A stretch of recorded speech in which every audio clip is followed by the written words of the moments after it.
সরকারি জায়গা থেকে সরকার আমাকে প্রত্যেক বছর 10 লাখ টাকা দিবে দান খয়রাতের জন্য। 10 লাখ এক বছরের জন্য। এক বছরে মাত্র 10 লাখ। মানুষ আছে প্রায় 5 লাখ। এখন আপনি আমার বুঝেন, আমি এনেই দিতেছি 5 লাখ। এই যে মসজিদ, মাদ্রাসা, ঈদগাহ দিব, সব মিলাই দিব 10 লাখ, বুঝছেন? তো আপনি শোনেন, আপনি 5 লাখ টাকা, এর মাঝখানে কিছু আমার বড় ভাইয়ের টাকা আছে। ওই যে দেখলাম এখন কথা বললাম, উনি ফ্রান্স থাকেন, উনি কিছু টাকা দেবেন।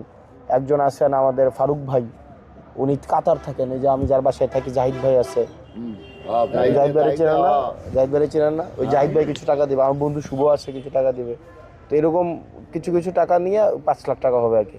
তো এই 5 লাখ টাকা আমি আপাতত দেই মারছি আপনাকে, আপনি কাজ শুরু করেন। আর আমি আমার লিমিটেশন আছে। আর এখানে তো ধরেন আরও অনেকে আছে না, সাব্বিরদের ঘরটা দেখছেন আপনি?